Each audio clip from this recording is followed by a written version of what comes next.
instante único, que não se repete. Quando uma criança vem à luz, tudo em volta deve estar em harmonia para receber a vida que chega. Só que, na realidade, nem sempre acontece assim.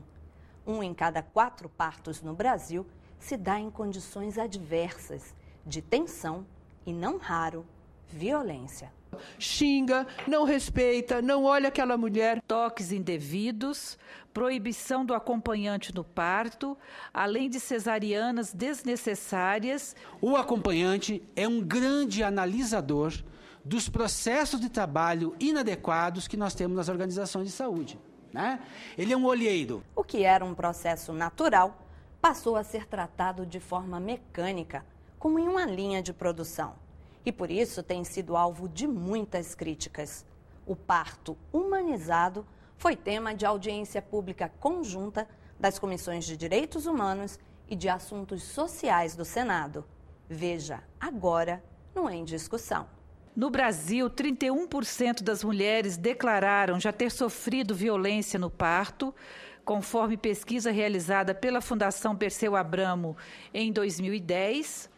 Dentre as violências relatadas pelas gestantes, encontram-se xingamentos, toques indevidos, proibição do acompanhante no parto, além de cesarianas desnecessárias e da episiotomia, que é o corte da vulva. Quando você humaniza o parto, você traz benefícios significativos para a mulher e também para a criança. Eu quero relatar aqui, eu tenho 2 filhos, 2 netos.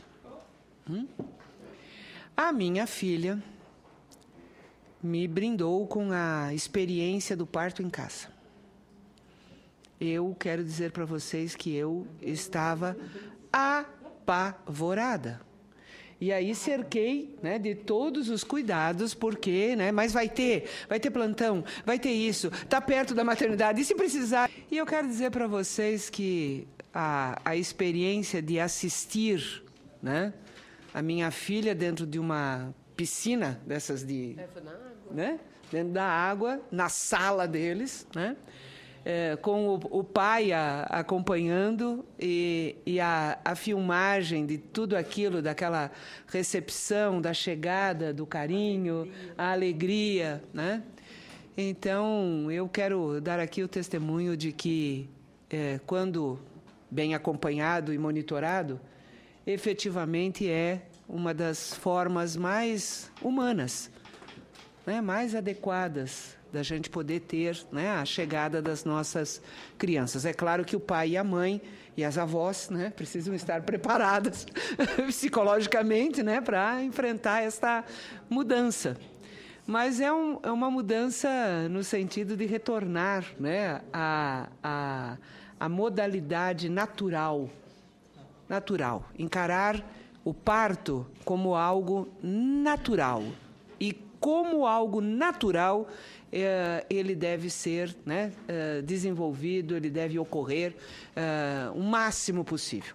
A não ser quando a gente tenha efetivamente um problema detectado, porque aí o pré-natal é de fundamental importância para a prevenção, né, e a ocorrência da cesariana. O que nós estamos chamando dessa humanização do parto, e olhando então o contraverso disso, é a violência que existe neste momento. Quando a gente pensa que quando a gente fala inicialmente, não é, ministra Ideli, de que nesse momento que promove tanta emoção, e é um momento que muitas vezes as mulheres vivem um conjunto de violências. É inacreditável uma coisa dessa, não é? O Ministério da Saúde tem feito uma iniciativa para nós que é de extrema relevância, que é, por meio da ouvidoria, ela ouve as mulheres que, então, que tiveram o seu parto no sistema SUS, e essas mulheres, então, são ouvidas e se pergunta do que aconteceu. E os dados ainda são impressionantes. O fato de as mulheres não serem consideradas como sujeito de direito faz com que o profissional, naquele momento do parto, ele atua da maneira que atua. Xinga, não respeita, não olha aquela mulher que muitas vezes está precisando de atenção. conhecer aonde vai realizar o parto, esse é um esforço que o Ministério tem sido feito, mas ainda não chega ao conjunto das mulheres. É o que se diz que ainda é preciso perambular pela cidade no momento do parto. A questão das acompanhantes, como a ministra disse, foi autora dessa importante iniciativa, ainda, ministra, na pesquisa que o Ministério fez, somente 28% das mulheres tiveram o acompanhamento.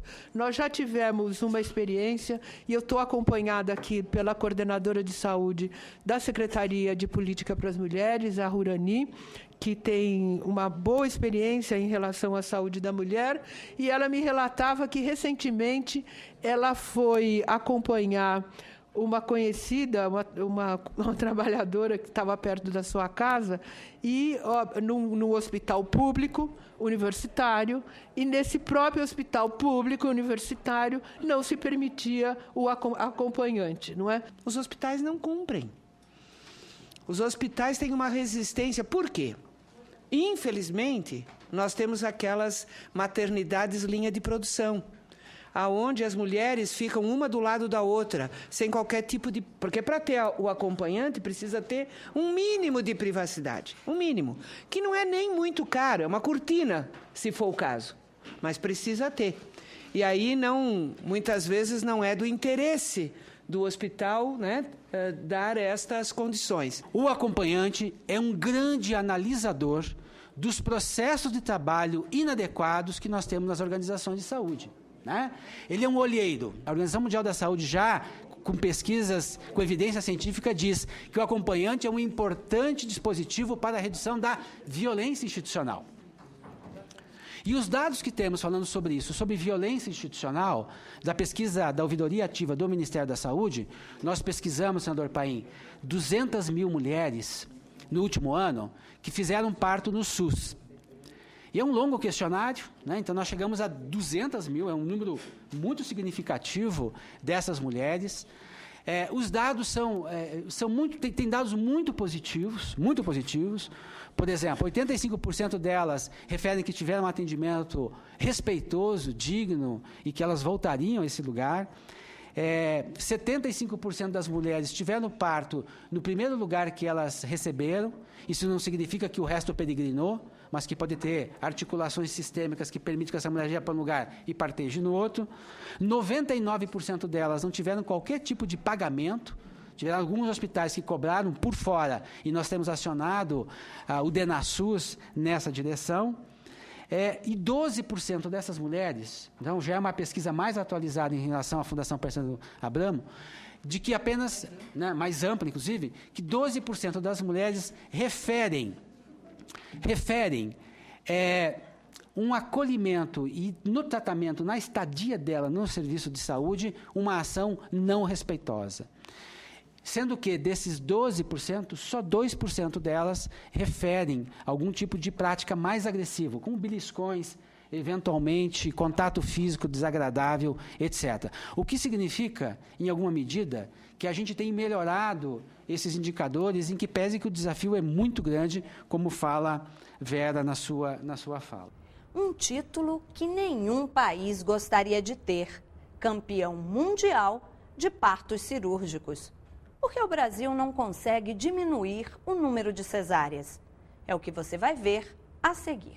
É uma subordinação introjetada no seu corpo que se torna, então, incompetente para parir e precisa ter tecnologia, saberes, práticas, instituições e profissionais da saúde.